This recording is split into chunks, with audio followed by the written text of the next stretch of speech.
Hello and welcome to Nokia's Technology Vision webinar on the road to AI native networks. I'm Stefan Kind, Senior Principal at Nokia's Strategy and Technology Organization and the lead editor for Nokia's Technology Vision. I'm very pleased that you can join us today and I hope you will enjoy the session.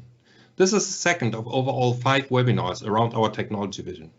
Today we take a closer look into AI, which is seen as a prime engine for innovation over the next decade generally, but also to have substantial impact on how networks will and need to evolve. I'm delighted to be joined today by my colleague Anne Lee. Anne works as a CTO at Nokia Bell Labs for our AI Research Lab, and she's also a Bell Labs Fellow and she's heading the AI stream for our technology vision. After this presentation, which will last around 45 to 50 minutes, we will have some time for Q&A. So please make use of the Q&A function if you have any questions. And the button you find on the bottom of your screen. And we will try to address as many questions as possible at the end of the session. For further details on the technology vision overall and also on the different deep dives, please also go to our dedicated webpage on nokia.com/innovation/technology-vision. You will find the link then also in the handout window you can find on your screen. Without further ado, let me hand over to Anne. Great to have you with us today. Anne, the floor is yours. Okay. Thank you so much, Stefan, for those kind introductions. And thank you all for coming to this presentation on the road to AI native networks. I want to start by first acknowledging the centennial of Bell Labs. We were founded on January 1st, 1925, which makes this year our 100th anniversary. And the reason why I bring this up is because while many of you know that we're the home of endless innovations, inventions, and discoveries that have profoundly changed the way people live and work, which has also won countless awards because of these achievements, including 10 Nobel Prizes, 5 Turing Awards, 3 Emmys, 2 Grammys, even an Oscar, as well as many, many additional awards. What you may not be aware of, maybe some of you might, but most of you may not be aware that Bell Labs has also been instrumental in the establishment and progression of the field of artificial intelligence. So I want to spend just a little bit of time at the beginning to share with you some of the transformative landmark contributions that we've made into this field. Let's start with Claude Shannon. Claude Shannon is known as the father of information theory. What many people might not know is his seminal work in AI. In 1950, he and his wife, Betty, who was a mathematician at Bell Labs, together designed and built a mechanical mouse, a machine learning-based mechanical mouse, that was able to navigate its way through a physical maze. Then in 1955, he, along with 3 other giants of technology of that era, co-authored a proposal for a workshop the following year on a topic that they called artificial intelligence. In retrospect, that workshop in 1956 at Dartmouth College is now considered the first conference on the field of artificial intelligence. Now, if we fast forward to the 1980s, there was lots of work being done by researchers here on AI. Notably, Yann LeCun and Yoshua Bengio did their seminal work on neural networks at that time. Yann LeCun famously worked on convolutional neural networks in order to be able to create a model that could recognize handwritten digits. This work won them the 2018 Turing Award. And for those of you who may not be aware, the Turing Award is considered the Nobel Prize of computing. If you look at the 6 categories of the Nobel Prize, none of them cover the topic of computing. And so ACM, which is the Society for Computing Professionals, decided many years ago to create an award which they called the Turing Award. And today it comes with it a $1 million purse. Neural networks were not the only things that were being worked on back then in the 80s at Bell Labs. We were working on other machine learning algorithms as well. And one of them that's very well known now is support vector machines. Vladimir Vapnik, Karina Cortez, and Isabel Guyon are co-inventors of this machine learning technique, SVMs. And then in 1986, Bell Labs, in partnership with Caltech, co-founded a AI research conference that is now known as NeurIPS. And for those of you who are working in research, especially in AI, you know NeurIPS. NeurIPS is the most prominent and well-known AI research conference in the world. Today, Bell Labs continues its tradition, our tradition in advancing AI, and I'll talk a little bit about what we're doing now later on in the presentation. But before I do that, let's talk about how we got here. Let's talk about the overall history of AI. Let's go back to 1950. While Shannon and his wife were busy creating Theseus, Alan Turing, who the Turing Award is named after, wrote a paper that was published in Psychology and Philosophy. And in that paper, he talked about this concept called the imitation game, which is now known as the Turing test. The Turing test is basically a benchmark where if a software is said to have passed the Turing test, if it's able to convince a human being into believing that it itself, the software itself, is another human being. And so that's the very quick high-level origin story of the Turing test. Then in 1955, again, 55 and 56 is when we had the first AI conference held at Dartmouth College. And that was also when the term artificial intelligence was actually coined. It was coined by John McCarthy, who was the co-author, along with Claude Shannon, of this proposal for the workshop. Over the years then, AI went through a number of springs and winters. Springs were those periods of time when there was a lot of excitement about the field. There were breakthroughs and money poured in. Researchers were interested in working on problems to advance the technology. There were also times when the technology would plateau.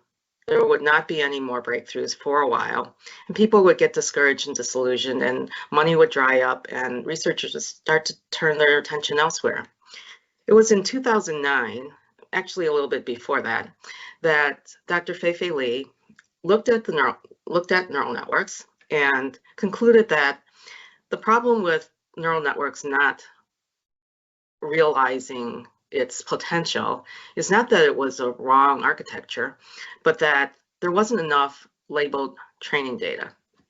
And so she went about creating a database that had millions of labeled images, called it ImageNet, and then started up a corresponding ImageNet challenge, which is an annual contest for researchers working in neural networks to use the labeled data that she collected to create the best model that they can and submit it into this challenge. In 2012, Dr. Geoffrey Hinton, who is considered one of the godfathers of AI, along with Jan LeCun and Yasha Bengio, Fei-Fei Li being the godmother of AI, he and his students entered the ImageNet challenge and won with their model called AlexNet. And it didn't just win, but it won by a large margin against the second place winner, or the second place model, and won by a large margin against the previous year's winner. And people could see from their model that the potential was there to improve the error rates even further in subsequent years. And it turned out to be the case that the following years, there were more and more obvious improvements until we got to 2017 when Google invented the self-attention mechanism, which is now the basis for the transformer architecture that's used today in most large language models, including the one that's behind ChatGPT. Large language models have the attention of the public today, but we shouldn't forget that there are other forms of machine learning algorithms, AI models that are out there and came before large language models. This includes linear regression, logistic regression, SVMs, decision trees, and k-means clustering, just to name a few. We've expanded from using these algorithms that were able to do regression, clustering, optimization, classification, to now being able to do text summarization, multimodal content generation, and even reasoning with these neural network-based transformer architectures. Now, inventors of transformers are actually looking at the technology and saying, we might be hitting a wall. We may need architectures that are better than transformers. And so there's a lot of work in research to look at how else can we design these models so that they can take AI to the next step, to the next level. And some of the companies include Google with their Titans model, Sakana, which is a startup in Japan, academic institutions like Carnegie Mellon and Princeton, established companies like Microsoft, even organizations like the Linux Foundation, other academic institutions like Mila, companies like Meta, startups like Hazy Research and Together.ai. These are just a number of organizations that are looking at how can we design models that are even better than these transformer-based models that are taking the world by storm today. And MIT itself last year had spun off a model that they call Liquid, which they say is a non-transformer based AI model, and they say that they perform at the state of the art, comparable to the state of the art. There's a company also called Numenta that has recently spun off this open source 1000 Brains project. So Numenta for many years have been looking at how do we make AI models more like human brains. So they've been studying neuroscience and trying to apply the discoveries in neuroscience into the creation of new AI models. They recently spun off this open source project so that others can be working on this, and they themselves are now focused on actually applying neuroscience to existing transformer architectures to move that forward. So there's lots of activity going on right now in this space. At the same time as there are many people and organizations that are looking at how can we go beyond transformers, there are also a lot of work on improving current transformer-based AI.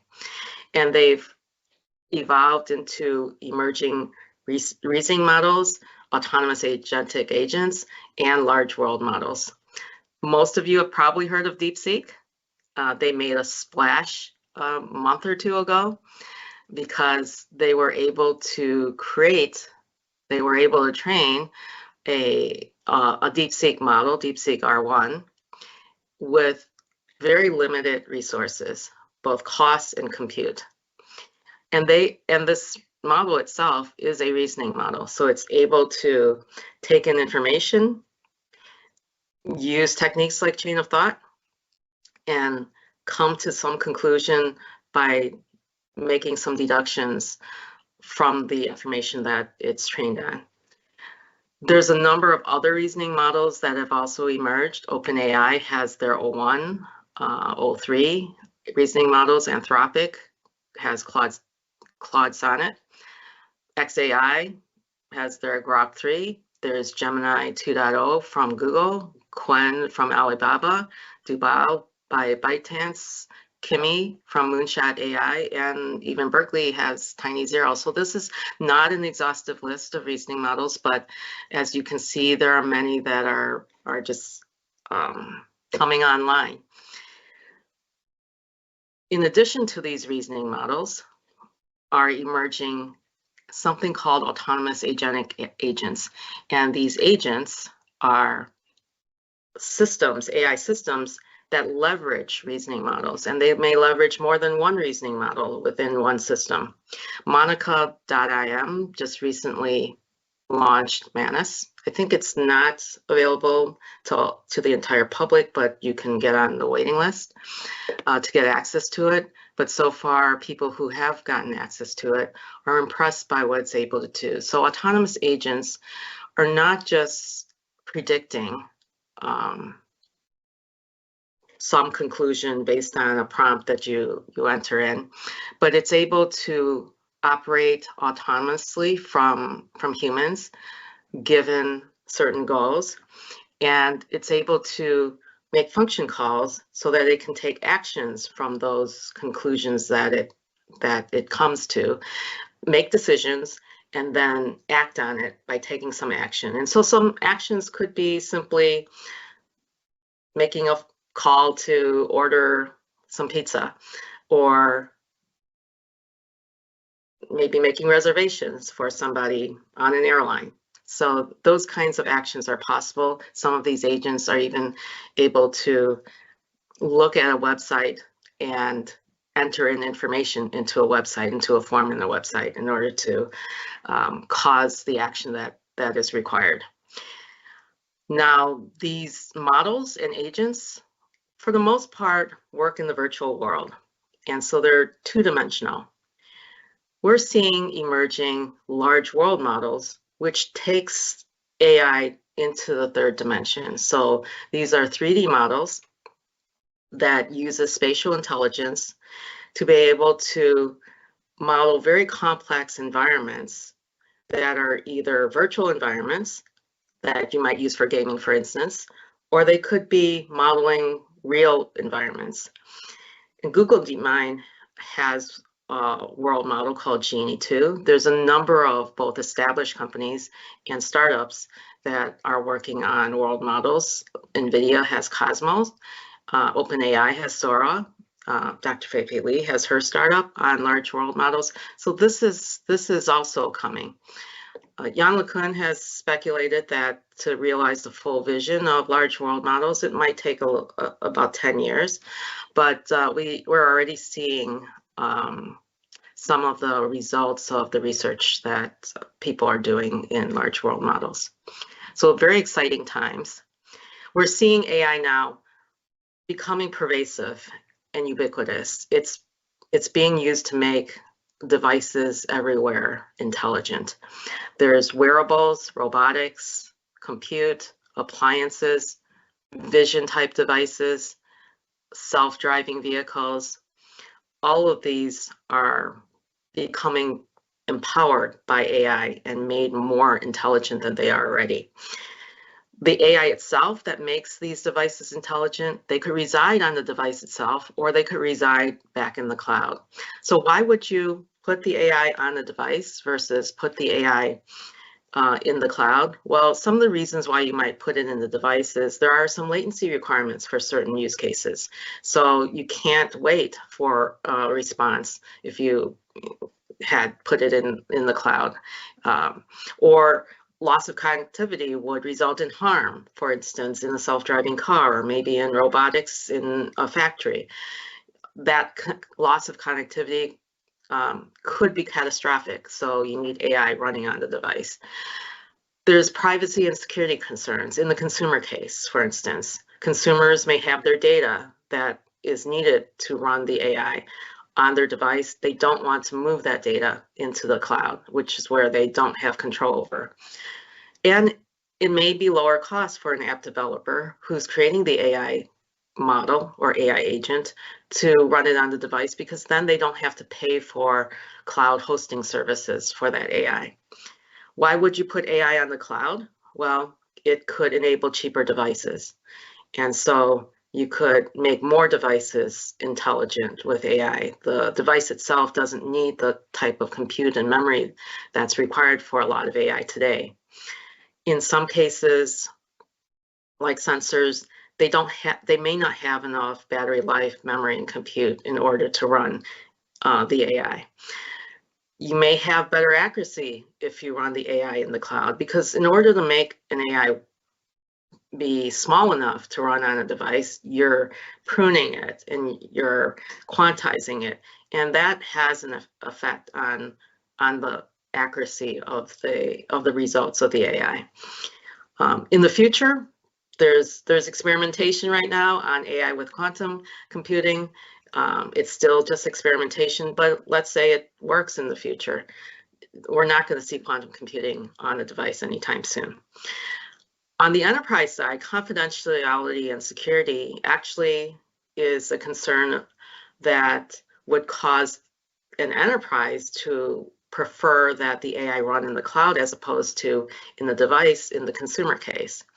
And from an app developer perspective, while running AI in the cloud means that you have to pay for hosting services in the cloud for your AI, you can also just build it once and it'll run for multiple devices, as opposed to having to potentially adapt the app for different OSs, for instance. Now, having said that, we see that there is this emergence of an Gen AI inference continuum. There are very small language models that exist today. There are less than 1 billion parameters, and they could potentially run on very low power devices like some sensors. There are small language models that are a little bit bigger, approximately 5 billion parameters. They're able to run on consumer devices like laptops, smartphones, and headsets. Mid-size models also exist between 10 and 20 billion parameters, and we may put these in the edge cloud because you need some frequent interactions between the device and the AI that's in the cloud. And then there are, of course, the very large language models, the foundational models that we're all familiar with, that would need to be run in the central cloud. They're complex. They have multi-step reasoning capabilities. They need the compute that's available in a central cloud. So these are all emerging and emerging for different purposes. So why does AI matter? What's the business impact? Well, if we just look back 2 years, maybe 2.5 years, on November 2022, ChatGPT was released to the public, and it smashed records in terms of registrations and adoption. Within 5 days, 1 million users signed up for ChatGPT, and within 2 months, there were 100 million users, and that broke the record of TikTok for the record in reaching 1 million users, and the record from Instagram in reaching 100 million users. It was just amazing. And within probably a month or two, there were professionals like real estate agents who were saying that they could not imagine living or doing work without ChatGPT. That just blows people's minds. And since then, the AI that's out there has been rapidly evolving and doing very well against many benchmarks out there. So the benchmarks are there they're tests to see how well the AI is progressing. Many people would say the Turing test has already been smashed through by now. And so there are emerging different types of benchmarks. A couple of the very well-known ones today are MMLU, which stands for Massive Multitask Language Understanding. There's 16,000 questions in this test over 57 academic subjects. And then there's GPQA, Graduate Level Google Proof QA, which basically Google Proof means that within a certain time frame for each question, even human experts are not able to necessarily answer those questions well. And so there's 448 questions in this test in the domains of biology, physics, and chemistry. And you can see here with some of these very well-known AI models that are already out there, or agents that are out there, they are performing very well in the 80 to 90 percentile against these two benchmarks. And there are more benchmarks that exist as well. If we just focus on MMLU for the moment, we talked a little bit about small language models and whether they can run on edge devices as well. They're small enough now that they can run on small devices. And from a performance perspective, some of them are doing quite well. The bubbles in green are small language models, and the bubbles in blue are the large language models. And as you can see over the progression of time, some of these small language models are doing just as well as some of the large language models, and even better than some of the previous versions of the large language models. And if you think about the purpose of some of these smaller language models running on these more limited devices, there's also limited use cases that those devices are actually made for. And so it's not like you actually need a model that can write poetry in the style of Shakespeare, and therefore not having some of these capabilities that the large language models have is not necessarily an issue. One other thing to note here is that there are researchers at the Shanghai AI Laboratory, for instance, that have shown that when you use the right tools and the right scaling techniques, you can make some incredible improvements. What they've been able to do is create a small language model with 1 billion parameters that's able to outperform a 400 billion parameter large language model on complicated math benchmarks. Okay, talking about benchmarks, there is an obvious arms race towards AGI, whether we want to get to AGI or not. There are companies that have said that this is their goal. And even 5 years ago, the inventor of Keras, which is a library that sits on top of PyTorch and TensorFlow, he was critical of the benchmarks that existed at the time and said that these benchmarks are not really measuring intelligence. What they're measuring is memorization and pattern matching. And so he wanted to create a benchmark that was truly measuring intelligence. And he came up with something called ArcAGI. And what you see here, just looking at the OpenAI models over the years, they started with GPT-3 in 2020 and then evolved to GPT-4. Now they've got 01, 02, and 03. The scores at the beginning against ArcAGI 1 was really dismal, 0, 9, 21%, until the end of last year, when 03 was able to perform at the 87th percentile. And so this was another one of those moments in AI in the last couple of years that got people's attention, because AI is starting to show reasoning capabilities. ArcAGI 1 is actually still not sufficient to measure true intelligence, and so they came out recently with ArcAGI 2. This was a few weeks ago, and most of the current AI models or all of the current AI models are scoring poorly against ArcAGI 2. So that's another benchmark that now researchers working on these models are working towards doing well against this new benchmark. It's another milestone to go after now to help with the improvement or progression of the AI field itself. AI has mutual benefits and challenges with different domains. I'm not going to go over this in detail because we'll talk about this. We'll touch on this in the subsequent charts. But AI and networks mutually can benefit each other. Networks can provide benefits to AI. AI can benefit networks. Same with semiconductors. AI can benefit semiconductors. Semiconductors can benefit AI. Quantum, there's experimentation here in both directions, AI helping with quantum designs and quantum being used for AI itself. Security and privacy is necessary for AI, and AI can be used for securing and making private data.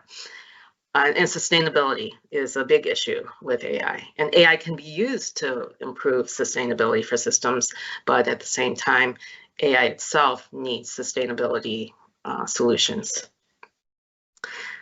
So let's now talk about the impact of AI to networks and the ecosystem. AI is everywhere, as we've just said. From a network perspective, AI can be in the network, run over the network, use the network, or be created for the network. So we are currently in standards defining 6G networks, wireless networks, and they're being defined so that AI is designed with, or the system is designed with AI in mind, so that functions are assumed to be AI native as opposed to traditionally designed features. With respect to using networks, AI systems that are designed could potentially use network APIs for whatever it is that they need to do, making function calls, for instance, to the networks.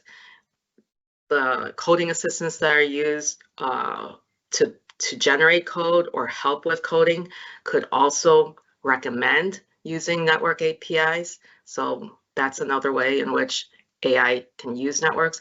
Obviously, there's AI applications that run over networks. That's the most obvious use case, and you know many of them. And then there are AI apps that can be built to manage a network, or AI apps that can be used to create applications that subscribers would use. For instance, recently at Mobile World Congress, we showed the advanced call protect at the Vodafone Proof, which is a AI app that runs over the IMS data channel. There are many use cases for how AI can be used alongside different network components, as well as becoming native to different network components. So AI would be used, for instance, for making components of the network more energy efficient, for the services to optimize their quality of service, to overall optimize the network itself, including how resources are used in resource scheduling, balancing the load, detecting anomalies before something bad happens and the network goes down. It can be used for managing devices, and it could, in general, provide intent-based autonomy in the network, which we can talk a little bit about in a couple of slides. AI is going through its innovation S-curve. There's been a number of different S-curves that in technology that we've seen recently in AI, including RNNs, CNNs, AlphaGo outperforming heuristic algorithms, and then these transformer-based models that have led to breakthroughs in natural language processing over the previous technologies, the recurrent neural networks, for instance. So the same is true for networks. When we AI-enabled networks, for instance, using AI for operations for networks, we see that we can go beyond what we've been able to do with traditionally engineered networks, which have reached its plateau. Now we're making operations better. As we ramp up making AI native to networks, we'll see that we'll even go beyond AI-enabled networks to being able to do even more capabilities with our networks. And so the ultimate goal is that we want future networks to be self-generated, become agentic in a sense. we currently have AI-enabled networks. We have built in AI capabilities into our self-organizing networks capabilities, and we've incorporated NWDAF, network data analytics function, which basically brings together data sources and data consumers within the network together so that they're able to share very easily between themselves. Our next step is to make networks AI native, which is in 6G, and then over time, we expect that these networks will be able to work even more autonomously, even change its own workflows as necessary. If we look at some of the standardization that's happening in the field, autonomous network, there are autonomous network levels that have been defined by TM Forum, and you can see from L0, which is manual operations, we get to L5, which is full autonomy, and we are probably somewhere as an industry in telecom around or networks around L2, L3. There's an AI RAN alliance that was formed within the last year, and there are 3 key focus areas that are underway right now, where first area is to make AI native to the RAN, so AI for RAN. AI on RAN is to ensure that all the characteristics that the new network is defined in the future will provide the types of characteristics like low latency and high bandwidth and security that's required for AI. And then there's AI compute resources, for instance, or infrastructure that's in the RAN that we believe could be more optimally used by sharing those capabilities with functions that are not even RAN functions. Just trying to make that more efficient and optimal. So what are some of the challenges for AI implementation? There's performance challenges, there's security and privacy challenges, and there's regulations that are needed to address some of the challenges. Let's start with the hardware, and let's just look specifically at the hardware on the cloud as opposed to the hardware in the device. Hardware in the device has similar concerns, so you can just extrapolate there. Today, NVIDIA is still king of AI hardware for the cloud, but there are other vendors, other players that are also trying to get some share of that pie.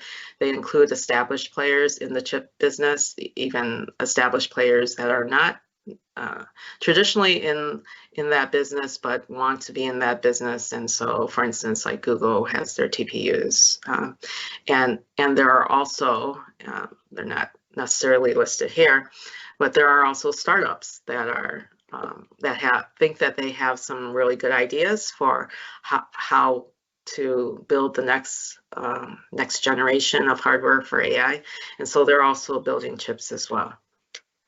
If we zoom in on NVIDIA, because they are the leader, and look at where are we at in terms of semiconductors for AI, the latest Blackwell chip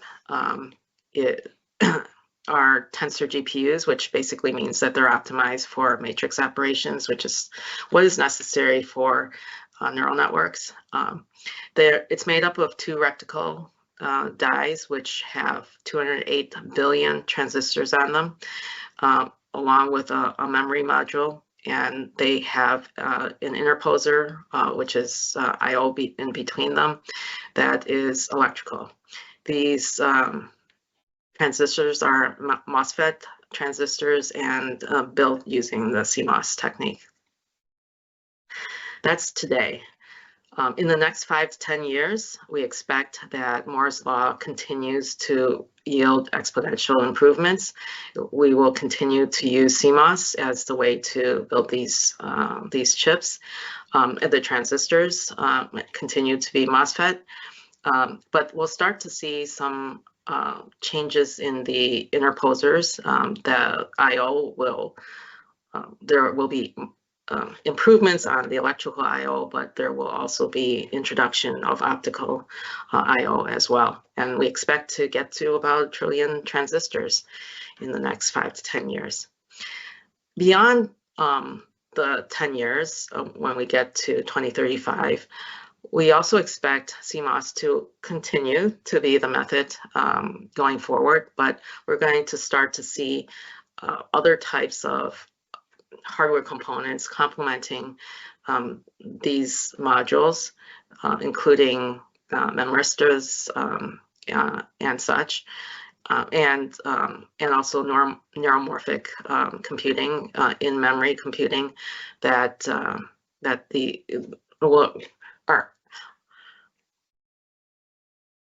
we're expecting that these newer architectures will become more and more mainstream over time. And of course, quantum computing is another area that over time we may start to see some support for AI. It'll take time, but there's research being done right now, experimentation at least being done right now.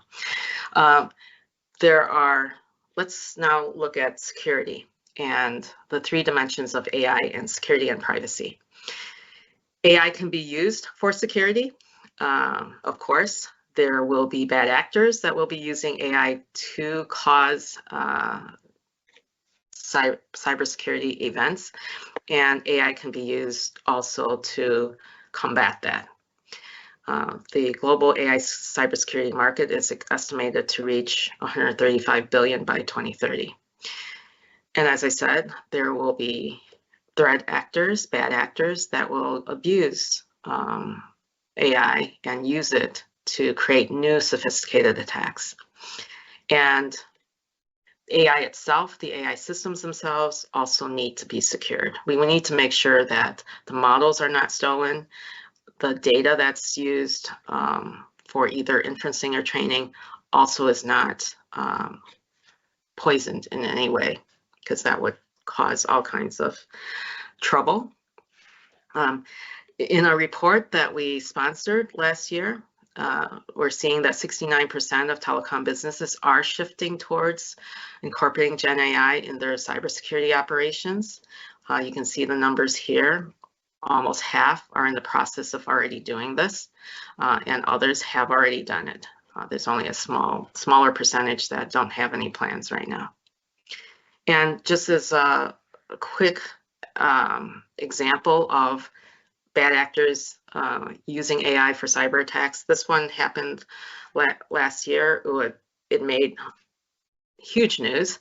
There was a multinational company that lost $25 million due to a deepfake scam. So there was a clerk at a company that was contacted by some phishing message, which they thought was the company CFO, but they weren't sure that was really the CFO. That clerk was invited into a video conference where the clerk was able to see the CFO and other senior managers that the clerk was familiar with, and thought that this was okay because the deepfakes were so good. He thought that the deepfakes were the actual executives, and so sent the funds over. So it was amazing how well that worked. There are anywhere between 2,000 and 4,000 cyber attacks a day in the US, and these resulted in $10 billion in losses annually. So you can see the problems that AI can cause. Those are just a few examples of what can happen on the downside. And so there are a number of different government entities and government organizations that have looked into what they can do to regulate AI so that we can leverage AI in a way that it provides lots of benefits to humanity, but at the same time minimizes the harm that could cause to humanity. So the United Nations have been working on focusing on ethics development and addressing inequalities potentially due to AI. The OECD is setting some broad policies for trustworthy AI. The G20 is looking specifically at how AI could impact economic and development of their member countries. And the G7 is looking at ethical AI and collaborative regulatory frameworks. So the G7 last year actually held a summit in Hiroshima specifically focused on Gen AI risk, and particularly for democratic institutions and privacy. Also last year, there was a legally binding treaty, the first of its kind, between the US, the EU, UK, Norway, Iceland, and Israel on a framework for AI. And the focus was to ensure that the activities within the life cycle of AI systems are consistent with human rights, democracy, and the rule of law. There is an obligation of the signatories to address the risks that are posed in the life cycle of an AI system, and that's one of the first, or the first, legally binding treaty. Very quickly, because I think we're running out of time, some of the recommendations for getting to AI native networks. For a company, a CSP, or an enterprise to become an AI native company, one of the things that you have to do is upskill your workforce. To upskill your workforce, it's good to have an AI sandbox where people can do experimentation. You need data governance because, of course, data is what fuels AI. And so there needs to be a way in which the data is well managed and shared. And we need to start to apply AI across all business processes. AI is not just for the products and solutions itself, or even the services, but also in the running of the business of the company. AI can be used, as we've mentioned earlier, for monetizing beyond connectivity. So it can be a lever or something that powers the API economy. AI, of course, can be used to make networks more autonomous and simplify the networks. So it can be used to automate configuration management, resource management, fault management, performance management, and security management. We want to use AI to minimize downtime. You don't want your networks down at all. And so getting to zero-time ticket resolution, predictive maintenance, and self-healing is where we want to ultimately get to as a goal. And responsible AI is very important, that AI be used responsibly, including for sustainability. There's requirements, there's regulations for this, but even just for good citizenry, we need to make sure that AI is used responsibly. And I want to end by sharing with you some select Nokia Bell Labs projects that we've been working for services, existing systems, and new products. And these are just examples. There are many more. Privacy by design, collaborative machine learning. So as I have mentioned, from a security perspective, it's important from a security and a privacy perspective that the data that's used in AI, the models that are used in AI, are secure and kept private. And so we have a platform that we've worked to enable the training of AI systems in a trustless world where we want to be able to use data from other sources, models from different sources, and be able to bring them together to create systems without revealing too much of the actual models or the data from the various sources. So we have a platform for that. Threshold tuning algorithm for radial energy savings. We have a solution for our base stations that are able to do some predictive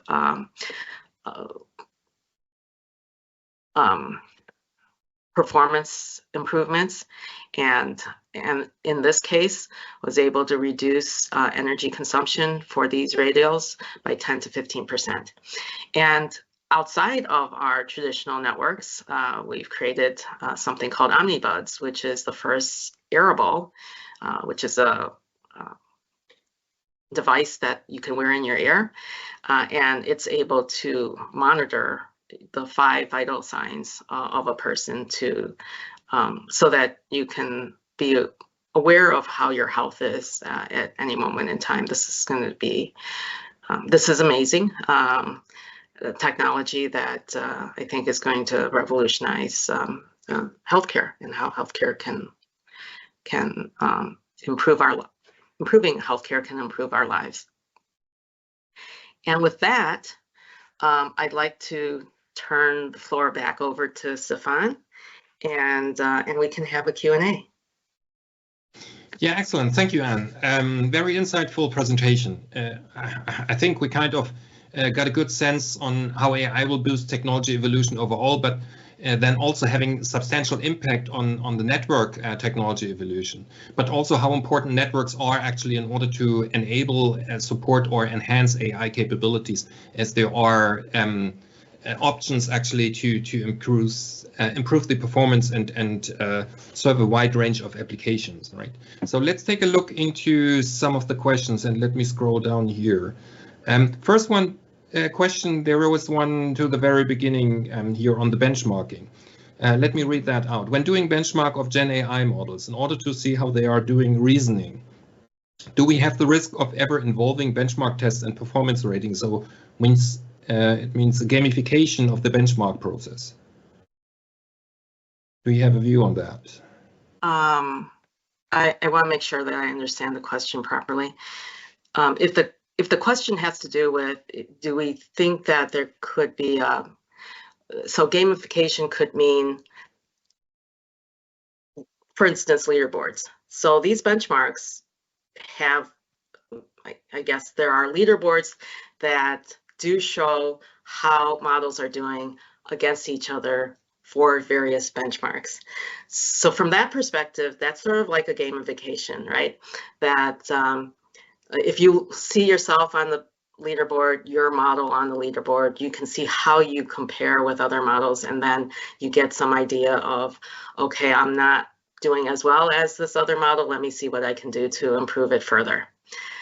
So from that standpoint, there are leaderboards that are out there. There are multitudes of leaderboards out there, and models do refer to them to say, you know, I'm at the top of this leaderboard, or I'm at the top 10 of this leaderboard, to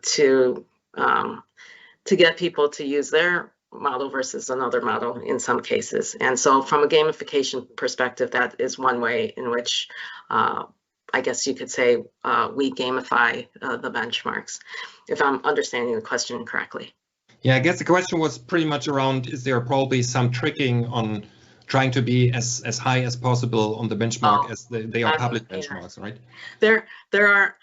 There have been some criticism about some models that claim that they've done well on certain benchmarks. For instance, on the ARC AGI-1 benchmark, the 03, I think it was 03 that have reached 80-some percentile on our AGI-1.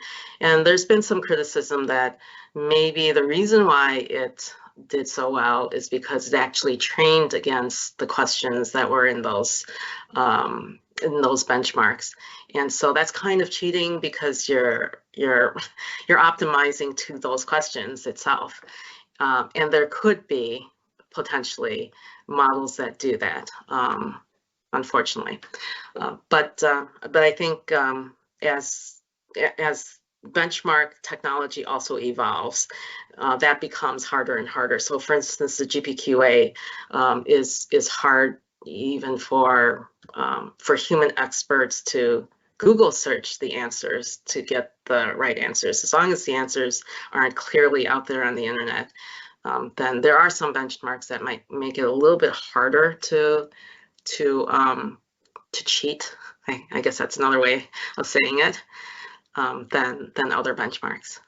Excellent, thanks, Anne. We have a couple of more questions coming in.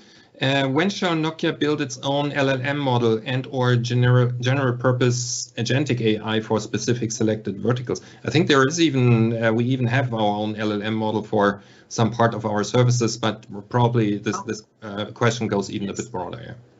Oh yeah, we're definitely working on that. We do have our Nokia language model, it's been fine-tuned for Nokia products, Nokia documentation, Nokia systems, and so that exists today, and we're improving it continuously, as we should. With any AI model, that is the case. That you need to continually update that, because the systems themselves that we offer continually updates, both for internal reasons, new features that customers ask for, or because new standards come and we need to implement those. And so then the model also has to keep up with those changes. So we do have one. Agentic AI is also something that we have research on, and we are doing active work in. So stay tuned. Excellent, thank you. There was one question, probably very much network, even on the component level centric. Can AI be used to manage the parameters of CU or DU? That's a very high level question. So in general, I can imagine that you can, if you're talking about managing from the standpoint of configuration management and finding the optimal value to set a parameter at, or using KPIs, those types of parameters and the values from that in order to do predictions for things like predictive maintenance. That's also a possibility. So there's different ways depending on what kind of parameters you're talking about and what you wanted to do with those parameters. But I think in general, the answer is yes, that AI can leverage those parameters in order to be able to optimize the system. Right, and there is probably related to that. Can you please tell us about intent-based network automation projects or solutions of Nokia? Intent-based automation. So systems are going to get to the path towards zero-touch systems, right? Yeah. And where AI has been used, yeah. Right. So we have a goal of getting to systems that are more and more autonomous, because they're also getting more and more complicated. And it becomes if you think about all the parameters, speaking of parameters, all of the parameters are within one wireless system or one network. It doesn't have to be wireless. It continues to increase astronomically. Maybe I'm being a little hyperbolic there. As we create more sophisticated systems, and to be able to manage that becomes very challenging. So from that perspective, we actually do want to become more autonomous, and because being able to dynamically change those values of the parameters so that you can keep the system optimal depending on the environment, depending on the load, that changes continuously, right, as when the system is out in the field. And you can't do that manually with a human engineer. And you want to optimize the system. So you set policies that then the AI, the autonomous agent, would be able to use as its goal, to then, as high-level goals and maybe the lower-level goals, it itself could potentially adapt over time, changing workflows, for instance, in order to make sure it ensures the high-level goals of whatever that goal might be, whether it's maximizing the support of the number of subscribers on the system, or maximizing the quality of service for certain subscribers, or maximizing, there's different high-level goals that you could define. And then in order to actually realize those goals, you need to be continuously adjusting those parameters, and adjusting your for instance, your scheduling algorithm, or your how you do your scheduling, for instance, of different resources. And so the autonomous intent-based capability will make it possible to do that. Right, thank you, Anne. I think we may need to stop here since we're on top of the hour.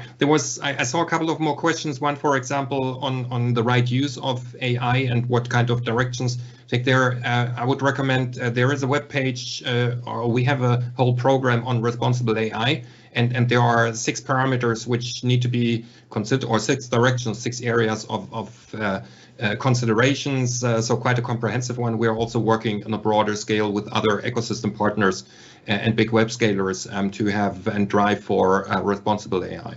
So I hope you enjoyed the session, and please spend a minute to provide us feedback of the session. The link is in the chat then as well, and please tune in again for the coming weeks on the next Technology Vision Deep Dive webinars. Be sure to register for the upcoming webinars if you haven't done so already. I think there should be a link now available, or a QR code, and if you can go to the next slide, please. So where you find the registration, and I think colleagues have been putting that into the chat window.